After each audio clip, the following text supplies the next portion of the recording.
ଆଗରେ ବସି ଆମେ ଖାଇବୁ।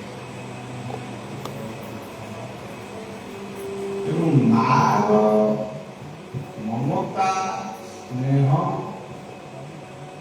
ଏସବୁ ଆଗରେ ଭୋକ ଶୋଷ ଏସବୁ କୁଆଡ଼େ ଲୁଚିକି ପଳା। ମାର ମମତା ହଉଛି ଏକ ସ୍ୱତନ୍ତ୍ର। ଖାଲି ମାର କଥା କହିକି ଆମେ ମାକୁ ପ୍ରଶଂସା କରିବା ସେ କଥା ନୁହେଁ। ପିତା ମାତା ଭଳି ଦେବତା ସ୍ୱର୍ଗ କୂଳରେ ବାପା ମଧ୍ୟ ସେଇଆ। ଗୋଟେ ଛୋଟିଆ ଉଦାହରଣ, ବାସ୍ତବ ଉଦାହରଣ କହୁଛି।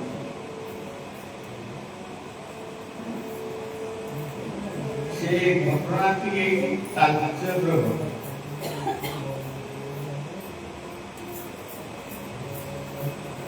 ବଳିଆ ତାଙ୍କ ଘରେ ଯାହାଙ୍କ ଘରେ ପହଞ୍ଚି ତାଙ୍କ ଘରେ ପହଞ୍ଚିବା ପାଇଁ ରାତି 10ଟା କି 11ଟା କଲେ। ଏଇ ଯୋଉ ରାସ୍ତା ଯେତେବେଳେ ଥିଲା ତା ଦେହରେ ଟ୍ରକ୍ ଗୁଡ଼ିକର ଦୁଇଟି ପ୍ରକାର ଜାମ୍ ଥିଲା। ଆମେ ଆଉ ବେଳାବେଳେ ଆସିପାରୁ। ପହଞ୍ଚିବା ପରେ ବଳିଆ ତାଙ୍କୁ ପଚାରିଲା, ସମସ୍ତେ ଖାଇସାରିଛ ତ? କିଏ ନୀରବ ରହିଲେ। ନା ବାବା ଆମେ କାହିଁ ଖାଇନା। ବାବା ଆଉଛନ୍ତି, ବାବା ନ ଖାଇଲେ ଆମେ ବି ପାଇବୁ।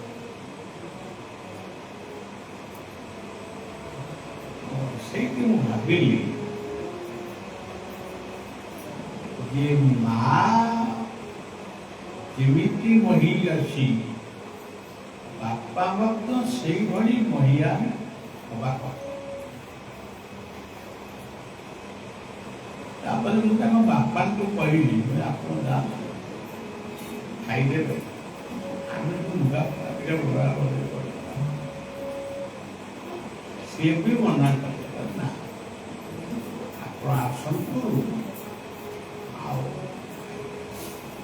ସେଇଆ ହିଁ ହେଲା।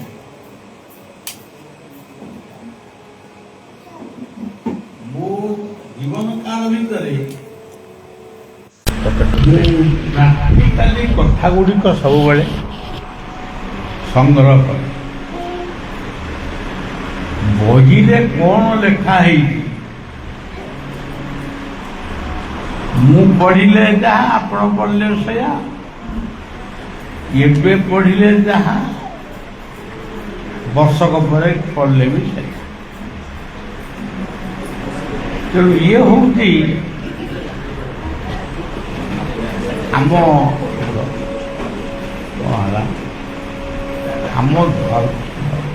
ଆମର ବନମାରୁ ଭାଗବତ ଆସିଛନ୍ତି ଶୁଣିବା ପାଇଁ ଆସିଛନ୍ତି।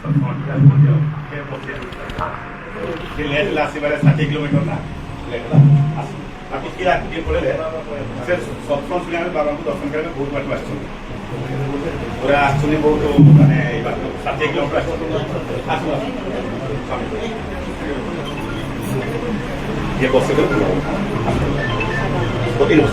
ସେଇଠି ମୋ ମନ ଭିତରେ ଆସିଲା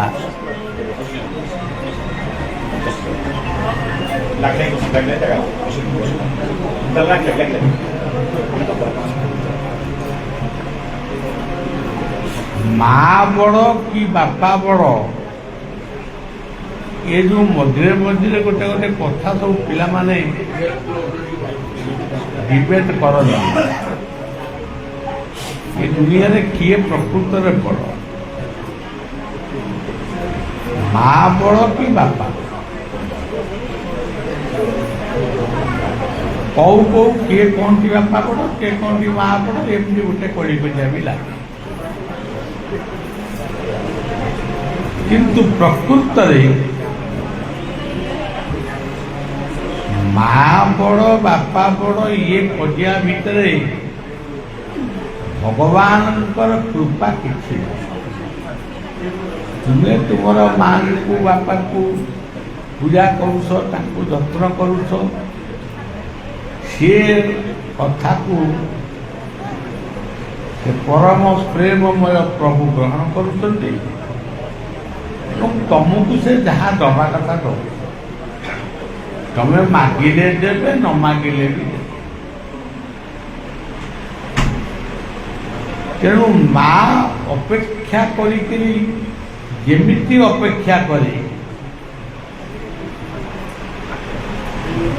ବାପା ମଧ୍ୟ ସେଇଭଳି ଅପେକ୍ଷା କରେ। ମା କହିଲେ ମାଟି, ମାଟି ମା। ବାପା କହିଲେ ପବନ ଆଉ ପାଣି, ବା ଆଉ ବା। ଏହାଙ୍କ ଠାରୁ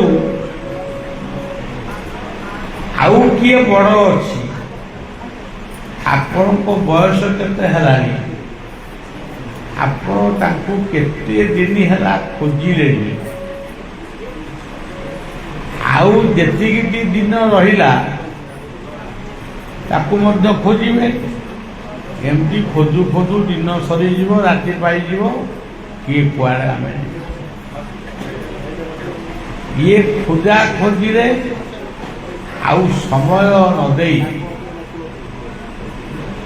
କେବଳ ତାଙ୍କର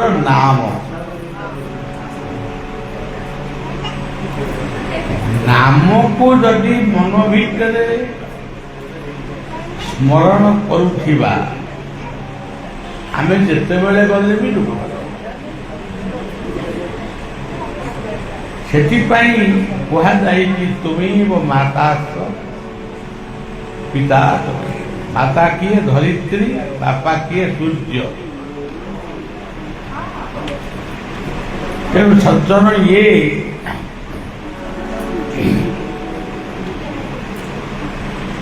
ମାକୁ ସମ୍ମାନ ଦିଅ, ଇଏ କଥା ବଳିଆ ନୂଆକିରି କହୁନି। ଏଇଟା ଆମ ଧର୍ମରେ ପ୍ରତିଟି ଉପାଖ୍ୟାନରେ ଇଏ ଯୋଡ଼ିଏ କଥା ନିଶ୍ଚୟ। ଆମେ ଗୋଟିଏ ଜୀବନ, ଏଇ ଜୀବନର କବଲା ବା ସତ୍ତ୍ୱ ଇଏ କାହା ପାଖରେ ଅଛି? ଆମେ ଗୋଟିଏ ଜୀବନ, ଆଖି କାନ ନାକ ଫାକ ଏସବୁ ରହିକି ଅଛୁ। ଏ ଜୀବନର ସତ୍ତ୍ୱାଧିକାରୀ କିଏ? ଇଏ ଜୀବନର ସତ୍ତ୍ୱାଧିକାରୀ ହେଉଛନ୍ତି ପିତା ମାତା।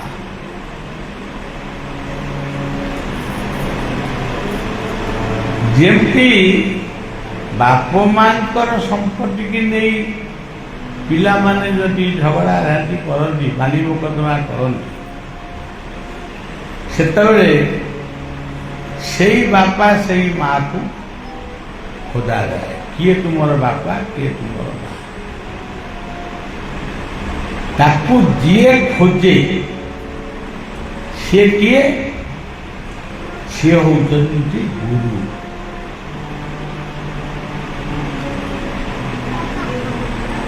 এই ବର୍ତ୍ତମାନ ଯୋଉ ପିଲାମାନେ ବୋଲୁଥିଲେ, ଏ ଲେଖାଟି ହେଉଛି ମୋ ବୋଉଙ୍କର ଗୁରୁ। ସିଏ ଏ ଲେଖାଟି ଲେଖିଥିଲେ। ପିଲାଦିନେ ସେ ଯେତେବେଳେ ଅତି ପିଲା ଥିଲି, ପିଲାଦିନେ ସେ ଭଜନକୁ ମୁଁ ଶିଖିଥିଲି। ଏବେ ତାକୁ ଟିକେ ଟିକେ ବୋଲୁଛି। ଜୟଣାକାର ଗୁରୁ ହୋ ଅଖଣ୍ଡ ମଣ୍ଡଳେ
ବେଦରେ ଯେତେ ମନ୍ତ୍ର ଅଛି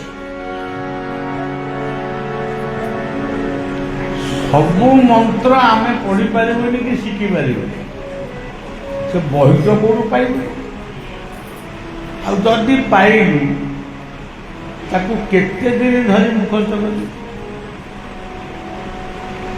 ଯଦି ମୁଖସ୍ଥ ଆମେ କିଛି ଅବସର କଲୁ ତାକୁ ବ୍ୟବହାର କରିବାକୁ ଯାଇ ଆମର ଚାଷ ବାସ ବେପାର ବଣିଜ ସବୁ ସେ ପରିବାର ଚଳିବ।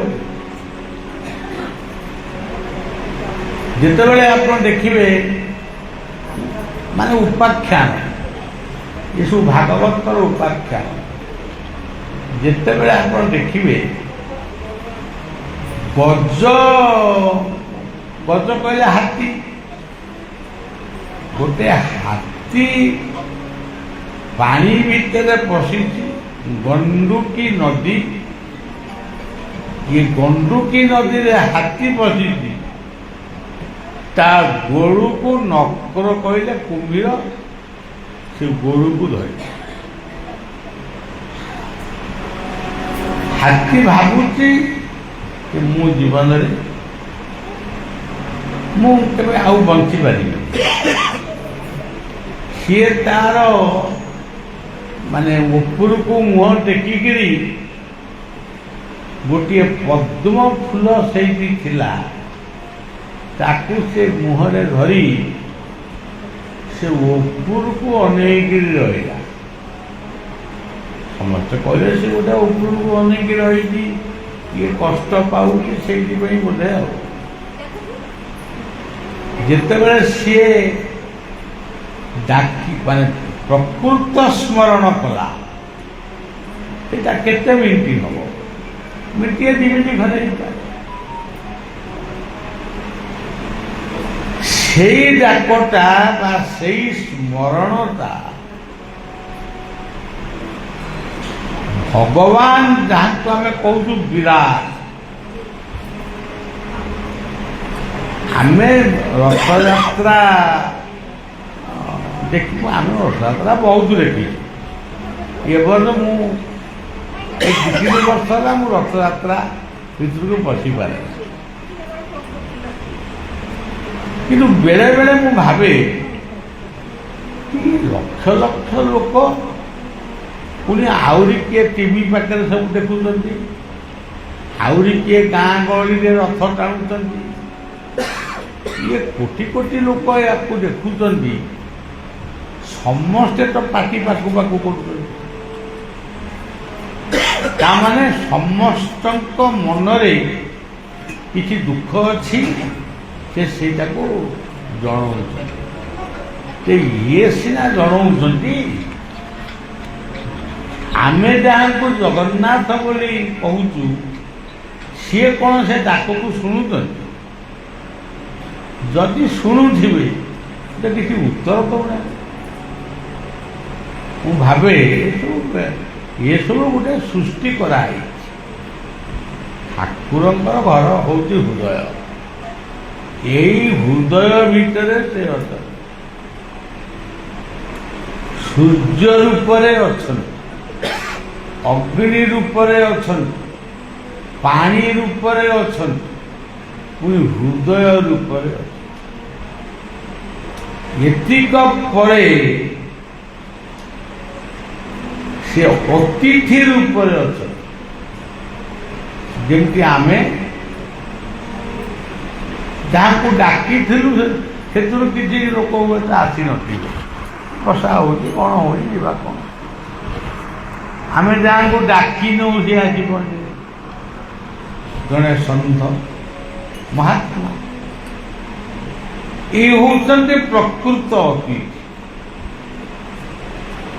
यही अतिथि मान को जब सेवा दिया न जाए सी जब फेरी जाती आमर पूर्वाचार्य मान लिखिं अतिथि दस्य भग्नात् पुनर्मादाय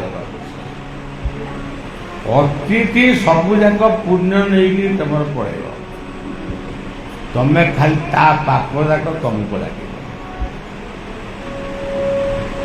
ତେଣୁ ସୂର୍ଯ୍ୟ, ଅଗ୍ନି, ଜଳ, ଅତିଥି, ତାପରେ କହିଲେ ଅଥବା ହୃଦୟ କମଳ। ଏଇ ଯୋଉ ହୃଦୟଟି ଆପଣ ଦେଖୁଛନ୍ତି ସମଟାକୁ ଢାଙ୍କିଛି। ଯୋଉମାନେ ଡାକ୍ତରୀ ପଢୁଛନ୍ତି ସେ ଯୋଉ କାଟି କୁଟିକି କଣ ଦେଖୁଛନ୍ତି, ଚାରିଟା କୋଠରୀ ତା ଭିତରେ ଦେଖୁଛନ୍ତି। ଏଇ ହୃଦୟ ଭିତରେ ଚାରିଟା କୋଠରୀ ଅଛି। ଗୋଟେ ରକ୍ତ ଜମା ହଉଛି, ଆଉ ଗୋଟେ ଜାଗାରେ ରକ୍ତ ପରିଷ୍କାର ହବା ପାଇଁ ଆଉ ଗୋଟେ ଜାଗାକୁ, ଏମିତି ତାଙ୍କ କ୍ରିୟା ସିଏ କରୁଛନ୍ତି। ଆଉ ତାଙ୍କୁ କିଏ କହୁନି ଏମିତି କର, ସେଟା ଆପେ ଆପେ ଚାଲିଛି। ତେବେ ଆଧ୍ୟାତ୍ମିକ ବ୍ୟକ୍ତିମାନେ କହିଲେ ସେ ଚାରୋଟି କୋଠରୀ ନୁହଁ, ପ୍ରତ୍ୟେକ ମଣିଷ ପାଇଁ ଚାରୋଟି ଅତ୍ୟାବଶ୍ୟକ ଦ୍ରବ୍ୟ। ଅତ୍ୟାବଶ୍ୟକ କଣ? ଏକରେ ଧର୍ମ, ଦୁଇରେ ଅର୍ଥ, ତିନିରେ କାମ, ଚାରିରେ ମୋକ୍ଷ। ତମେ ଦୁନିଆକୁ ଆସିଛ, ମୁଁ ବି ଆଇଛି, ଆପଣ ଆଇଲେ। ଆମେ କଣ ପାଇଁ ଆଇଛେ? ଆମେ ଗୋଟେ ମାର ଗର୍ଭ ସ୍ୱରୂପ ଗୋଟେ ଥଳି ଭିତରୁ ଆଇଛି। ତାହେଲେ ସେଟା ସିଏ ହଉଛି କଣ? ସିଏ ହଉଛି ଧର୍ମର ପ୍ରଥମ ରୂପ। ସେଥିପାଇଁ ମାକୁ ଗୁରୁତ୍ୱ ଦିଆଯାଏ। ଯେତେବେଳେ ଆମେ ମର୍ତ୍ତ୍ୟରେ ପଇଲୁ, ଆମର କଣ ଦରକାର? ଆମର ଯାହା ଦରକାର ଥିଲା, ଯୋଉଟାକୁ ଆମେ ଖାଇଲେ ହଜମ ହବ, ଆମର ଦେହ ଭଲ ରହିବ, ସେଇ ଖାଦ୍ୟଟି ମାର ସ୍ତନ ଯୁଗରେ କିଏ ରଖିଦେଲା? ବାପା ରଖିଥିଲେ ନା ଭାଇ ରଖିଥିଲେ ନା ବାପାର ବାପା ରଖିଥିଲେ ନା କିଏ ରଖିଥିଲେ? ତେଣୁ ଯିଏ ରଖିଥିଲେ ସିଏ ହଉଛନ୍ତି ଧର୍ମର ଦ୍ୱିତୀୟ ପାଦ। ତାପରେ ତମେ ଜନ୍ମ ହେଇ ପଡ଼ିଲ, ମାନେ ଆସ୍ତେ ଆସ୍ତେ ଚଲାଚଲି, ବୁଲାବୁଲି, ଖେଳ ସବୁ ଚାଲିଲା। ତାକୁ କିଏ ଖେଳେଇଲା? ସେ ଶକ୍ତି ଜଣେ ଚିଟି ହେଇକିରି ପଇଲା, ସିଏ ପୁଣି ପେଟେଇଲା, ତାପରେ ଆଣ୍ଠେଇଲା, ତାପରେ ଠୁକୁ ଠୁକୁ ହେଇ ଚାଲିଲା। ଇଏ ସବୁ କଥା କରୁଛି କିଏ? କୋଉ ସ୍କୁଲର ମାଷ୍ଟର ତାଙ୍କୁ ଆସି କ'ଣ ଟ୍ରେନିଂ ଦଉଛି? ଆମର ଭାରତ ହଉ, ଓଡ଼ିଶା ହଉ, ବା ଆମର ଏଇ ଅଞ୍ଚଳ କମି ସ୍କୁଲ ଅଛି, ସେଇଟା କ'ଣ ଅମୁକ ସ୍କୁଲ, ସେଇଟା ସବୁ ଯେଉଁ ସ୍କୁଲ ନାଁ ସବୁ ହେଇଗଲାଣି, ଆମ ପାର୍ଟିରେ ବି ସେଇଟା ପଶୁ। ତେବେ କୋଉ ସ୍କୁଲର ଶିକ୍ଷକ ତାଙ୍କୁ ଆଣିକିରି ସବୁ ଶିକ୍ଷା ଦେଲେ? ଏମିତି ସେମିତି କେହି କିଛି ଶିକ୍ଷା ଦେଇନାହାନ୍ତି। ଶିକ୍ଷା ତା ମାତୃ ଗର୍ଭରୁ ଆସେ। ତୁ ବର୍ତ୍ତମାନ ଗୋଡ଼ ବାଡ଼େଇକିରି କାନ୍ଦେ, ମା ତୋର ଦୌଡ଼ିକିରି ଆସିବ, ତୋତେ କ୍ଷୀର ଦେବ। ତୁ ବର୍ତ୍ତମାନ ଅଝଟ କରି ସେ ଲଣ୍ଠନକୁ ଭାଙ୍ଗେ, ମା ତୋର ଆସିବ, ତାକୁ ସେ ଯତ୍ନରେ ରଖିବ। ଏଇଭଳି ଶୂନ୍ୟ ପ୍ରେରଣା ଯେତେବେଳେ ସେ ପାଉଛି, ସେ ସେଇଆ କରୁଛି। ତେଣୁ ସେଇଠି କ'ଣ? ଧର୍ମ, ଅର୍ଥ, କାମ, ସେ ହଉଛି ପ୍ରକୃତରେ କର୍ମ।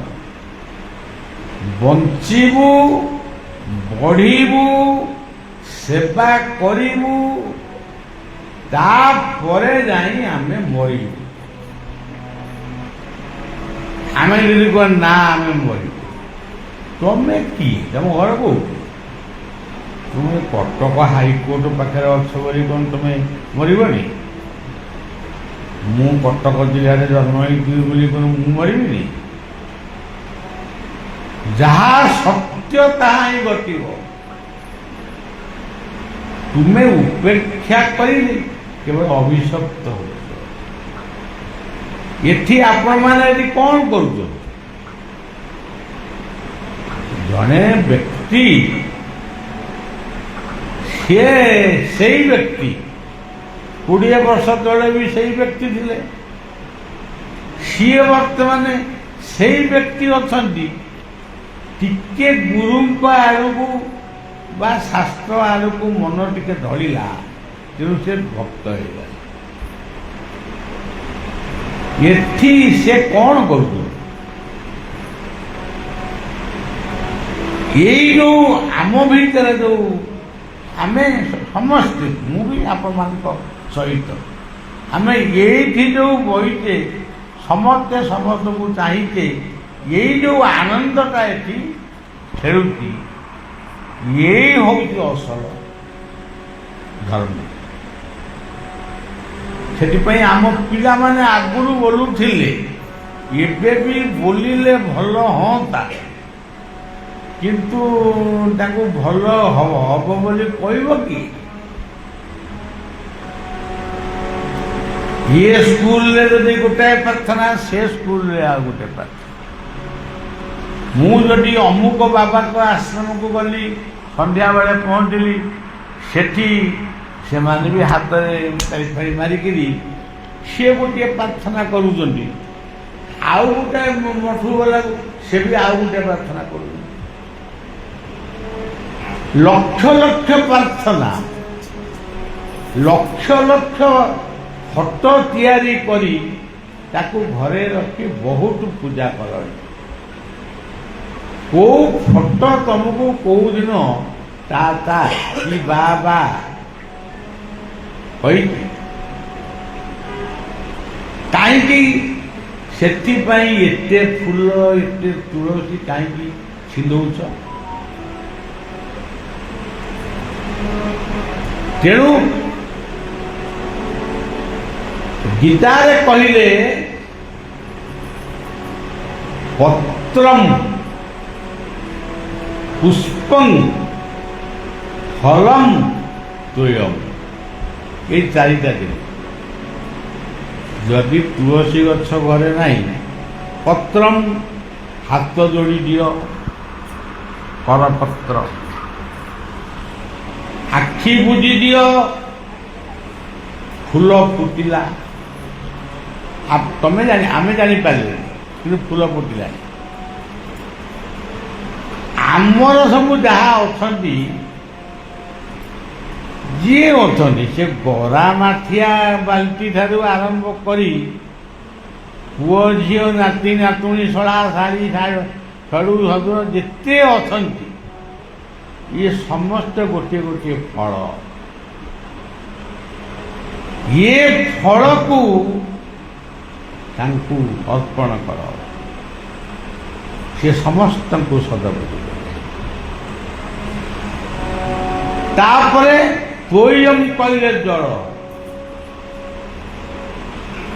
ତ ବହୁତ ଜଳ ଅଛି, ସେ ଜଳରେ ଠାକୁର ଜମା ଗାଧଉନାହାନ୍ତି, ଜମା ସେ ଜଳକୁ ଅନଉନାହାନ୍ତି। ଏଇ ତାଳଦଣ୍ଡା କେନାଲ ତ ମୁଁ ବହୁତ ଦେଖିଛି, ତାକୁ ଦେଖିଲେ ମୁଁ ଆଡ଼କୁ ମୁହଁ ବୁଲାଏ। ଏବେ ଟିକେ ଭଲ ହେଇଯାଏ। ତେବେ ସେ ଯାହା ହଉ, ତୋୟମ୍ ଜଳକୁ ବିଶୋଧନ କର,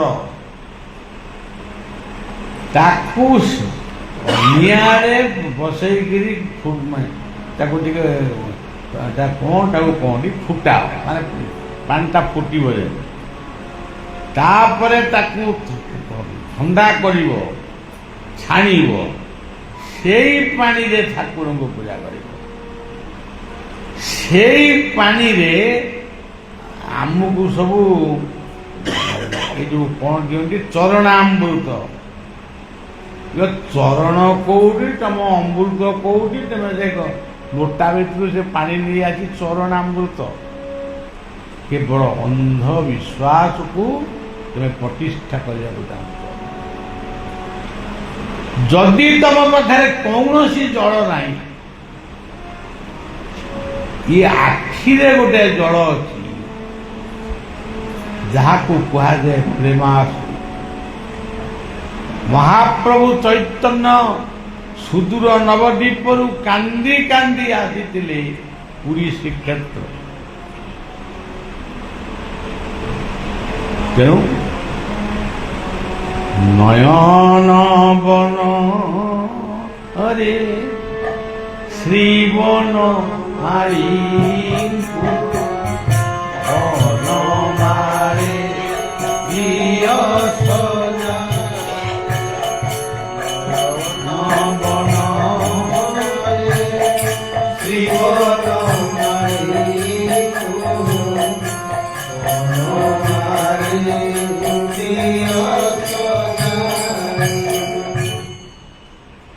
ନୟନ ବନ କହିଲେ ଲୁହ।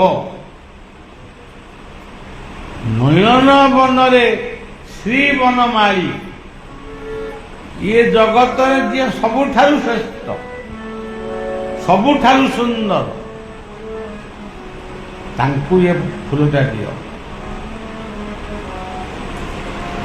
ନୟନ ବନରେ ଶ୍ରୀ ବନମାଳୀଙ୍କୁ ବନମାଳେ ଦିଅ ସଜାଏ।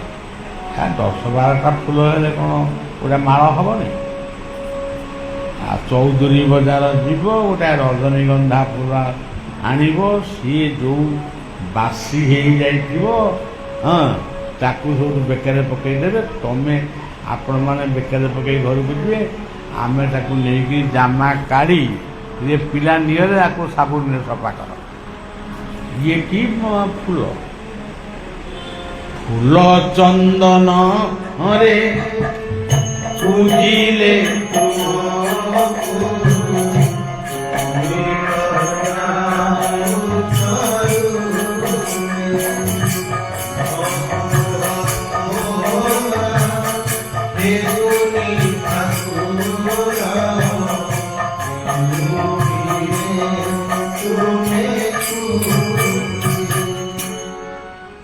ପ୍ରକୃତରେ କ'ଣ ସେ ଆମରି ଫୁଲ ଚନ୍ଦନରେ ଖୁସି ହେଇଯାଆନ୍ତି?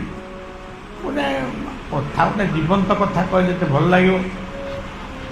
ମୁଁ ଯାଉଥାଏ ଆମ୍ବାଗୁଡ଼ା, ରାୟଗଡ଼ା ପାଖରେ, ରାୟଗଡ଼ା ନା, ରାୟଗଡ଼ା ପାଖରେ ମୁଁ ପୁରା ଅସୁସ୍ଥ ହେଇପାରିବି।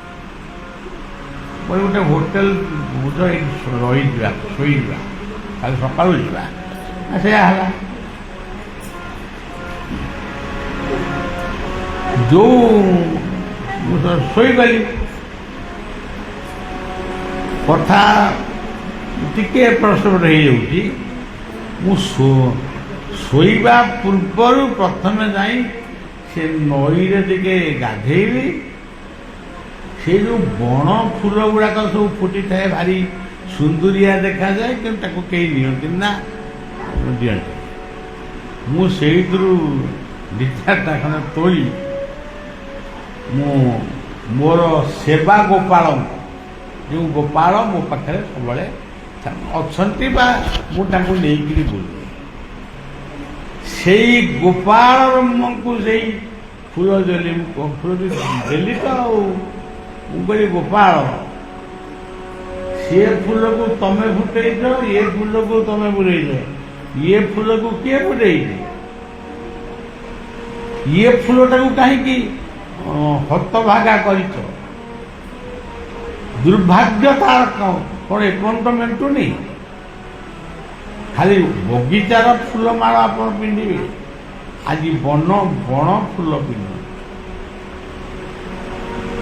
ପିନ୍ଧିଲେ ତାଙ୍କୁ ପିନ୍ଧିଲେ କ'ଣ? ଆମେ ତ ପିନ୍ଧେଇ ଦେଲୁ। ରାୟଗଡ଼ାରେ ଗୋଟେ ହୋଟେଲରେ ମୁଁ ଶୋଇଛି। ସେ ହୋଟେଲ ନା ବା ଆଉ ମନେ ନାହିଁ। ଠିକ ରାତି ବ୍ରାହ୍ମ ମୁହୂର୍ତ୍ତରେ ଗୋଟିଏ ଛୋଟିଆ ପିଲା, ବୟସ ତାକୁ 5-7 ବର୍ଷ, ସେଇ ଫୁଲର ସେ ଏଇଟାକୁ କ'ଣ ଚୂଳ ଇଏ ଚୂଳ ବାନ୍ଧି ଫୁଲଟିଏ ହାତରେ ଧରିଛି, ଚୂଳଟି ବନ୍ଧା ହେଇଛି, ସିଏ ମୋ ଆଗରେ ନାଚୁଛି। ମୁଁ ବି ତା ସାଙ୍ଗେ ନାଚିଲି। ଏଇ ନାଚିବା ଭିତରେ ନିଦ ଭାଙ୍ଗିଲା। ଉଠିକିରି ବସିଲି।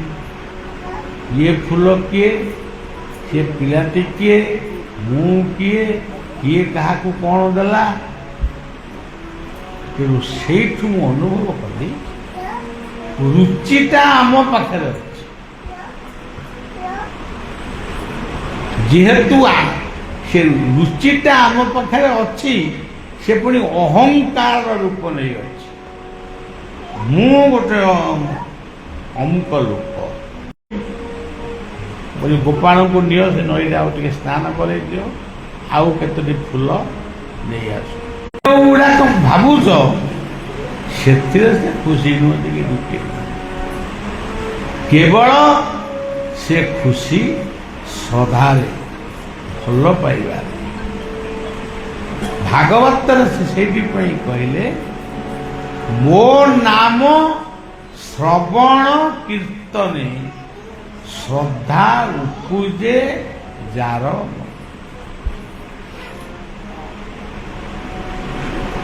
ତାପରେ ଅନ୍ତରେ ଯାର ଶ୍ରଦ୍ଧା ନାହିଁ, ଭଜି ଭଜିକିରି ପାଇବ କାହିଁ। ତାପରେ କହିଲେ, ଯାର ଯେମନ୍ତ ଭାବରେ କି ନାବ ମୁଁ ଦିଅ। ଏଇ ଯୋଉ ମହାନ ଶାସ୍ତ୍ର ସବୁ ଆମ ପାଖରେ ଅଛି, ଟିକେ ଟିକେ ପଢୁଥିବେ, ବେଳେ ବେଳେ ଟିକେ ଟିକେ ଦେଖୁଥିବେ, ପୃଷ୍ଠାଏ ହଉ। ତେଣୁ ସଜ୍ଜନ, ଗୋପାଳ ଆସିଲେ, ଆମେ ଆସିଲୁ, ଏଇ କଥାରେ ଯୋଉ ଆନନ୍ଦ ସୃଷ୍ଟି ହେଲା, ମୁଁ ସେଇଟାକୁ ବର୍ଣ୍ଣନା କରିପାରିବିନି। ଆନନ୍ଦ ଗୋଟେ ବର୍ଣ୍ଣନା କରିବି, ରସଗୋଲାଟାକୁ ବର୍ଣ୍ଣନା କରିବି, କିନ୍ତୁ ଆନନ୍ଦକୁ କାହିଁ ବର୍ଣ୍ଣନା କରିବି। ଏଇ ପ୍ରାର୍ଥନାଟି ଗାଉଥିଲି, ହେ ଆନନ୍ଦମୟ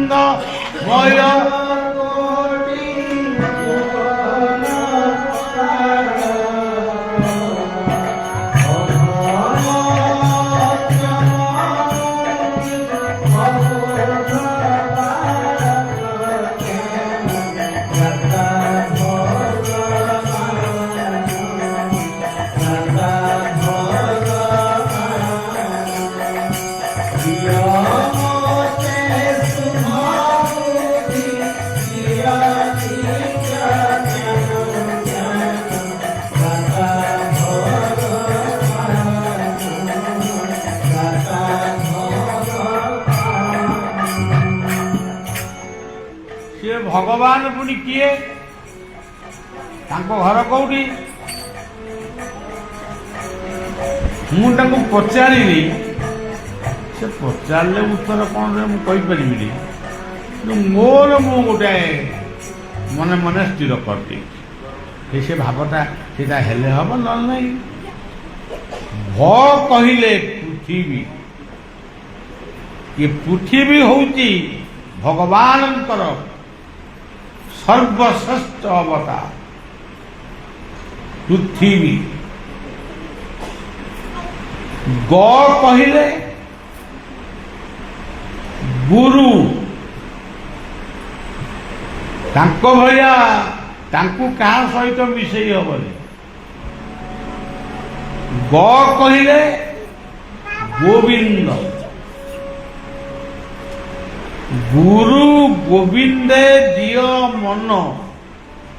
ଆଉ ଥରେ କହୁଛି, ଗୁରୁ ଗୋବିନ୍ଦେ ଦିଅ ମନ, ଗମିବ ବୈକୁଣ୍ଠ ଭୁବନ। এই গ কহিলে গুরু, গ কহিলে গঙ্গা, ଗ କହିଲେ ଗୋମାତା, ଗ କହିଲେ ଆମ ଇନ୍ଦ୍ରିୟ, এইଭଳି ଗରେ କେତେ କଥା ଅଛି। ନଦ ନଦୀ ସମୁଦ୍ର ପର୍ଯ୍ୟନ୍ତ ପୃଥିବୀ ମଧ୍ୟ ଇଏ ସବୁ ଗତିଶୀଳ, କେହି ସ୍ଥିର ନାହାନ୍ତି, ସମସ୍ତେ ଗତିଶୀଳ।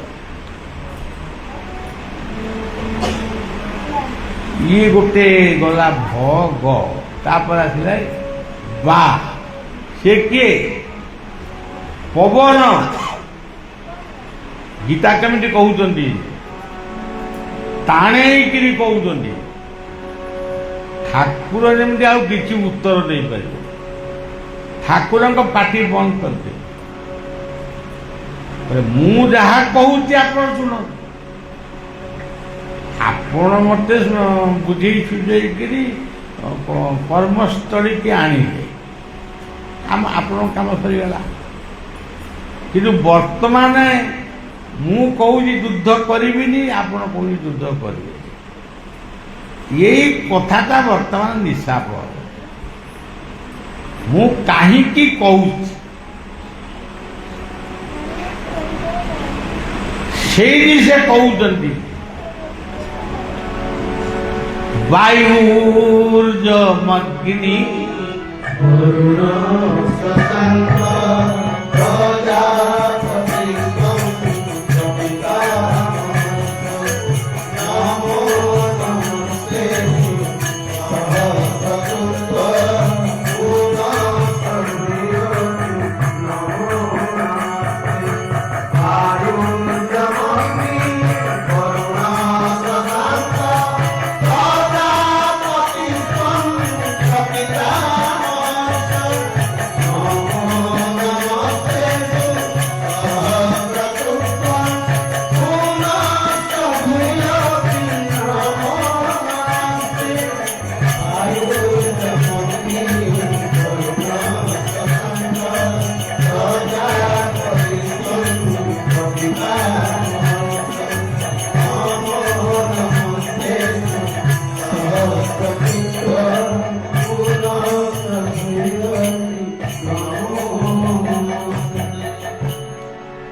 ତେଣୁ ଆପଣ ହେଉଛନ୍ତି ବାୟୁ,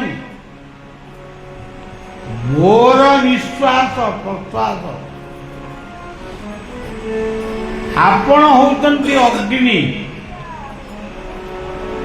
ଅଗ୍ନି ଦିଆସିଲି ଖୋଳ କଥା ମୁଁ କହୁଛି, ସେତ ଅଗ୍ନି ଅଛି। ଆମ ପେଟ ଭିତରେ ଗୋଟେ ଅଗ୍ନି ଅଛି, ଯୋଉଥିପାଇଁ ଆପଣମାନେ ଏଠି ଏତେ ସମୟ ବସିଲେ। ଇଏ ପେଟ ଭିତର ଅଗ୍ନି ଯେତେବେଳେ ଜଳିବ, ମୁଁ ହେଇକି ଆଉଛି ବୋଲି କହିବି ଘରକୁ ପଳେଇବ। ଆପଣଙ୍କୁ ଭୋକ କରିବ। ଆଉ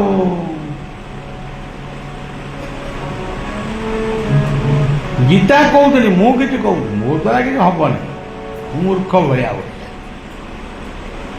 ଅହଂ ବୈଶ୍ୱାନରା ଭୂତଂ ପ୍ରାଣିନାଂ ଦେହମାଶ୍ରିତଂ ପ୍ରାଣପାନ ସମାଯୁକ୍ତ ଅସାମ୍ୟେନଂ ଚତୁର୍ବିଧଂ। ମୁଁ ତମ ପେଟ ଭିତରେ ଲିଭର ପାଖରେ ରହିକିରି ତମେ ଯୋଉ 4 ପ୍ରକାରର ଖାଦ୍ୟ ଖାଉଛ, ସେ ଖାଦ୍ୟକୁ ମୁଁ ହଜମ କରୁଛି। ମୁଁ ହଜମ କରଉଛି ବୋଲି ସକାଳୁ ତମ ଝାଡ଼ା ପରିଷ୍କାର ହଉଛି, ପୁଣି ଭୋକ କରୁଛି, ପୁଣି ଆପଣ ଜଳଖିଆ। ତେଣୁ ତମେ ମତେ କ'ଣ ଚିହ୍ନା ନାହିଁ ନା ଚିହ୍ନି ନାହିଁ, ଯୁଆଡ଼େ ମାନେ ସାଡ଼େ ମାଡ଼ିଗଲଣି। ଯୋଉଠି ମାନେ ଧୂଳି ଫୁଳି ଗୁଡ଼ାକ ଉଡ଼ୁଥିବ, ସେଇଠି ଗୋଟାଏ ଦୋକାନ କ'ଣ ଖୋଲିଥିବ, ସେଇଠୁ ଆପଣ ପୁଣି ଆଣିକିରି ଖାଉଛନ୍ତି। ଏସବୁ କ'ଣ କଥା?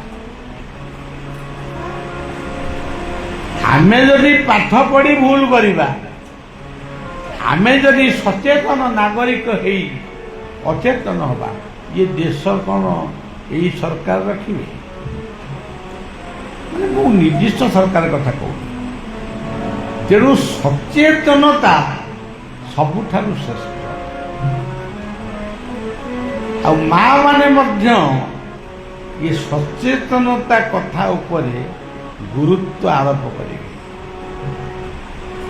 ହଉ ଆମେ କୁଆଡ଼େ ପୁଣି ଆଡ଼େ ସିଆଡ଼େ ପଶିଗଲେ ଆଉ ହବ। ତାପରେ ଆସିଲା ନ। ଆମେ ପଢୁଛୁ ଖୁବ୍ ଜୋରରେ ପଢୁଛୁ।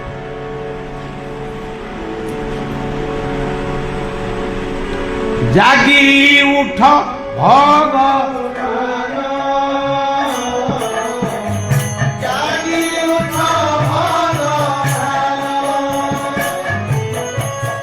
ଜାଗି ଉଠ ଭଗବାନ, ଜାଗି ଉଠ ଭଗବାନ।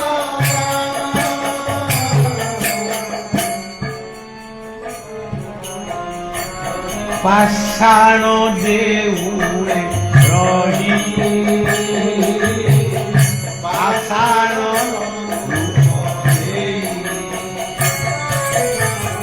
ପାଷାଣ ଦେଉଳେ ରହି, ପାଷାଣ ତୁମେ ପଶୁ ଥାଅ ଭକ୍ତ ମନ,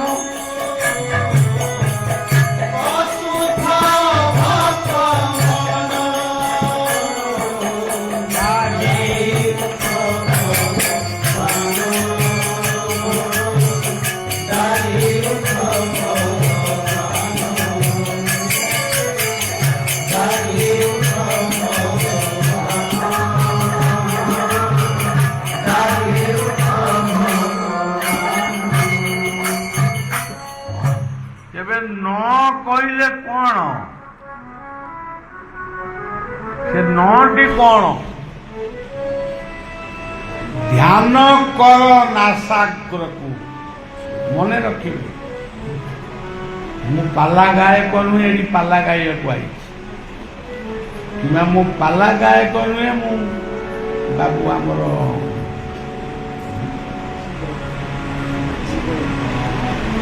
ବଡ଼ ପାଖରେ କହୁନୁ ଶିବବାବୁଙ୍କ ସାଙ୍ଗରେ ମୁଁ କଣ୍ଡିସନ କରିନି, ମୋତେ ଏତିକି 1000 ଟଙ୍କା ଦେଲେ ମୁଁ ଯିବି।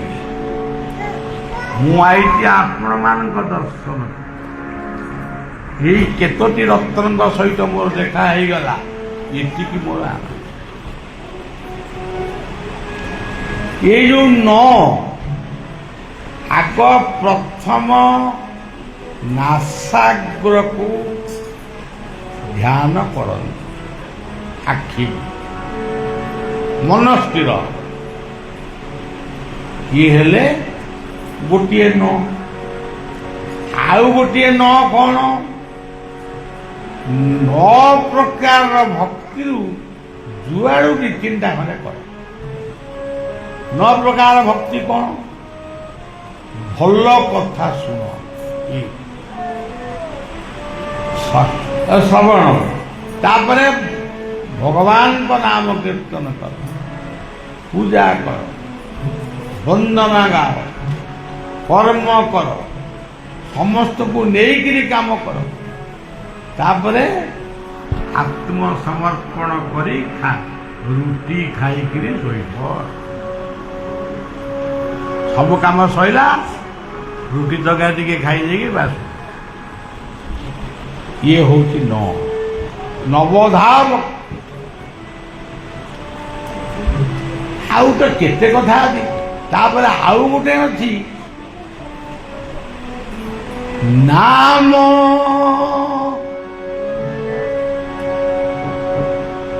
ନାମକୁ କରିବୁ ଭଜନ, ଗାଇବୁ ଜପଟି କରି ମନରେ ଅଜପା।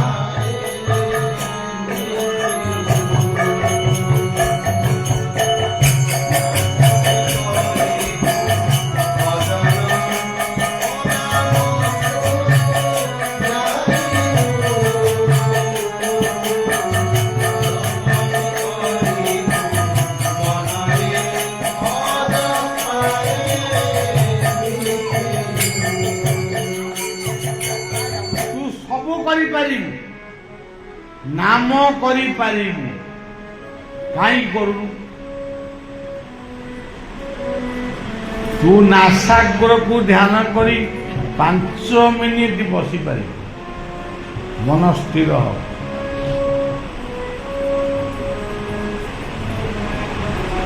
ଏଇଭଳି ଭାବରେ ନବଧା ଭକ୍ତିକୁ ଟିକେ ଭାବେ। ଏଠି ଆପଣମାନେ ବହିଛନ୍ତି, ଆମେ ପୁରା ଗୋଟାଏ ଭକ୍ତିରେ ଅଛେ, ଆମେ ଭଲ କଥା ଶୁଣୁଛେ, ମୁଁ ବି ଭଲ କଥା କହୁଛି, ମୁଁ କଣ ମନ୍ଦ କଥା କହୁଛି? ମୁଁ ଯଦି ଭୁଲ ଲୋକଟା ହେଇଥିବି, କିନ୍ତୁ ମୋର ମାନେ ଶିଖି ସାକି କରେକ୍ସନ କରିକି ଆପଣମାନଙ୍କୁ କହୁଛି। ମୁଁ ଭଲ କଥା କହୁଛି, ମୁଁ ନୁହେଁ, ଏ ସେବକ ଆପଣମାନଙ୍କୁ କହୁଛି, ଆପଣମାନେ ମତେ କହୁଛି। ଶ୍ରବଣ କୀର୍ତ୍ତନ ବିଷ୍ଣୁ ସ୍ମରଣ ପାଦ ସେବନ, ଏଇଭଳି ଭାବରେ 9ଟା କଥା। ଆମେ କାହିଁକି ସମୟ ନେବା? ବାବୁମାନେ ଘରକୁ ଯିବେ, ଟିକେ କ'ଣ ଖାଇ ପିଇ ଶୋଇବେ। ତେଣୁ ସଜ୍ଜନ, ଇଏ ହଉଛି ନ କହିଲେ ଏତେ କଥା କରୁଛୁ, କିନ୍ତୁ ତୁ ଜାଣିନୁ ତୋ ପଛରେ ଗୋଟାଏ ନ ବୁଲୁଛି। ନ ତୁ ଜାଣିନୁ ତୋ ପଛରେ ସେ ବୁଲୁଛି। ଆମ ଭିତରେ ଅଛି ନବଦ୍ୱାର। ନବଦ୍ୱାରେ ପୁରଙ୍ଗେଇ ନୈବ କୁର୍ବନ୍ନକାର। ତେଣୁ ଏ ଯୋଉ ନବଦ୍ୱାର ମୁଖ ଆଖିଟାକୁ ଏଇ ସବୁ ନବଦ୍ୱାର। ଆଉ ତାପରେ ଆଉ ଗୋଟେ ନ ତୋ ପଛେ ପଛେ ବୋଲି ସିଏ ତତେ ଡାକୁଛି, କୁଆଡେ ଯାଉଛୁ? ଫେରିଆ ବାଟୋଇରେ ବେଗି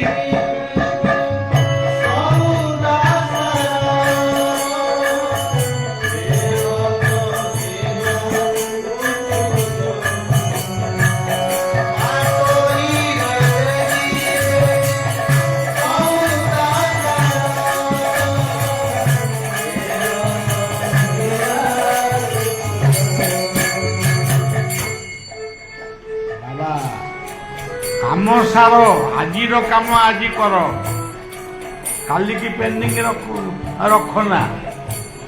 ସବୁ କାମ ସାର। ତେଣୁ ଏଇ ହେଲା ଗୋଟେ ବଡ଼ ତୋତେ କାହିଁ ସେଟା ଲାଗେ। ତେଣୁ ଏ ନବଧା ଭକ୍ତିକୁ ଚିନ୍ତନ କରି ଗୋଟିଏ କଥା ମନେ ରଖିଥିବ, ସିଏ 9ଟା ମୋ ପଛେ ପଛେ ଗୋଡ଼େଇଛି। ଯେ ତୁ କାହିଁକି ମୋ ପଛେ ପଛେ ଗୋଡ଼େଇଛୁ? ଓଇରି ତୋ କଳ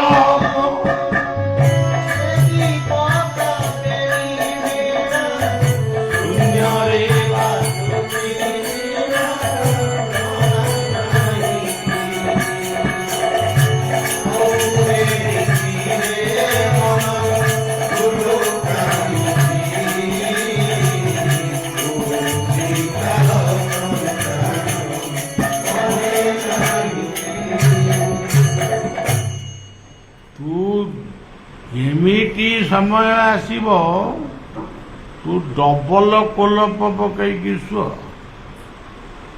ଗେଟ୍ ଭଲକରି ଚାବି ଦେ, ଟଙ୍କା ପଇସା ଗୁଡାକ ସବୁ ନେଇକି ବ୍ୟାଙ୍କରେ ରଖିଦେ, କିନ୍ତୁ ମୁଁ ତତେ ନେବି।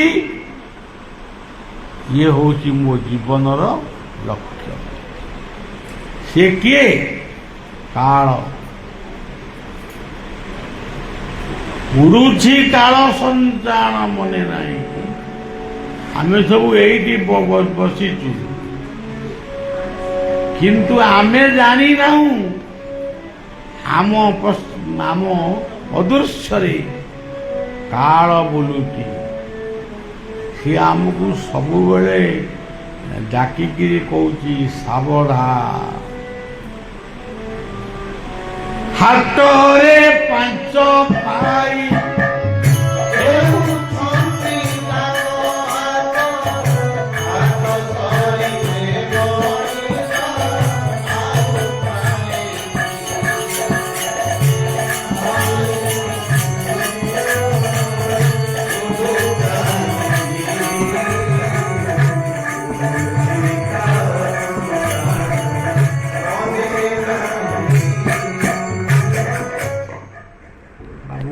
କଥା ପ୍ରଭୁଙ୍କ କଥା କହିଲେ ଏ ତ କଥା ରାତି ପାଇଯିବେ ମାନେ ସରିବନି। ତାପରେ ଯେଉଁମାନେ ରାମାୟଣ ମହାଭାରତ ଭାଗବତ ସବୁ କରୁଛନ୍ତି ସିଏ ବି 9 ଦିନ 7 ଦିନ ଏମିତି ସବୁ କରୁଛନ୍ତି, ସେ କ'ଣ ସରିଯାଉଛି। କିନ୍ତୁ ମୋଟାମୋଟି ଗୋଟେ ରଖିଛନ୍ତି ଦିନ ଆମେ ନବାନ୍ନ ପାରାୟଣ କରିବା। ସେମିତି ଆମେ ଏଠି ଗୋଟେ ସତ୍ସଙ୍ଗ କରୁ। ଆମେ କ'ଣ ସତ୍ସଙ୍ଗଟା ଏତିକିରେ ସରିଯିବ? ଆଉ ସତ୍ସଙ୍ଗର ମାନେ କିଛି ନାହିଁ। ଥିଲେ କ'ଣ ହବ?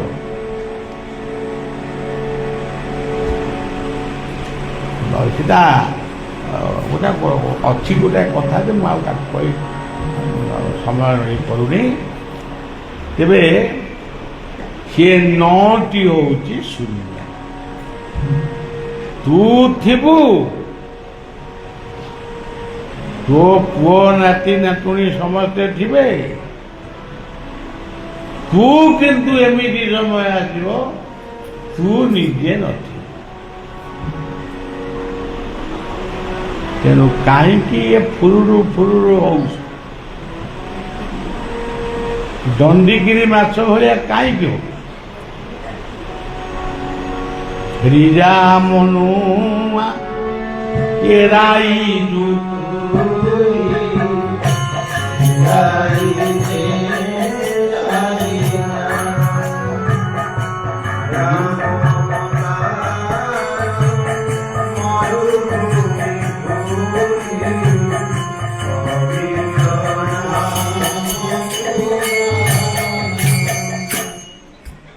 ସଜ୍ଜନ ଏଇଟା କଥା ଆମେ କହୁଛୁ ଭଗବାନ।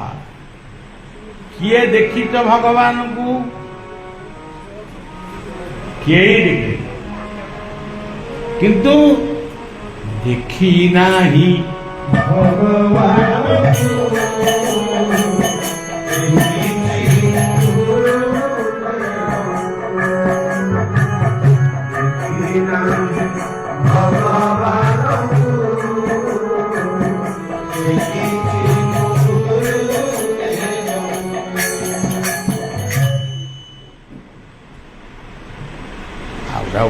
ଆଉ ପଦ ଥିଲା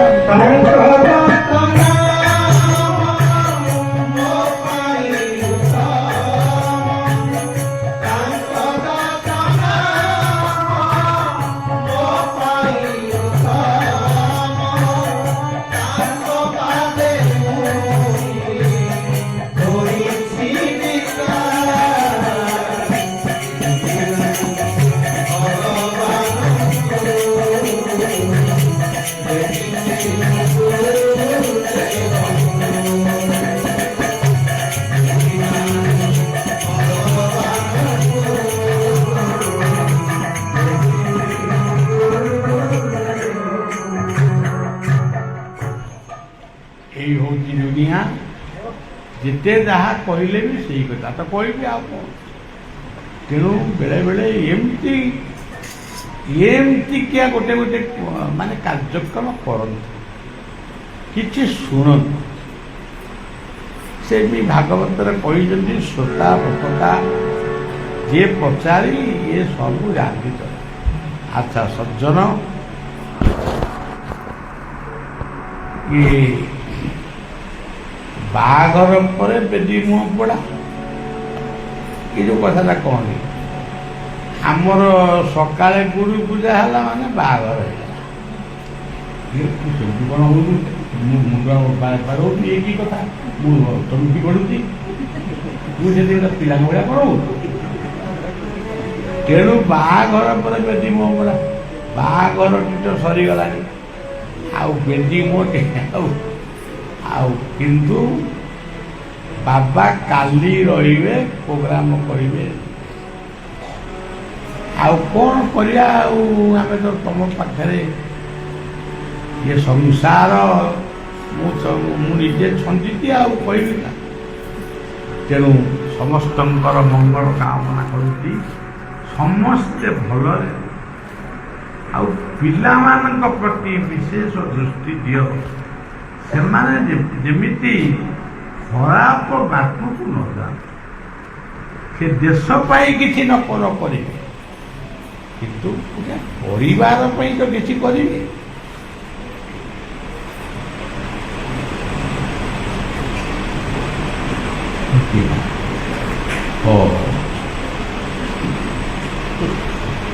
କଥା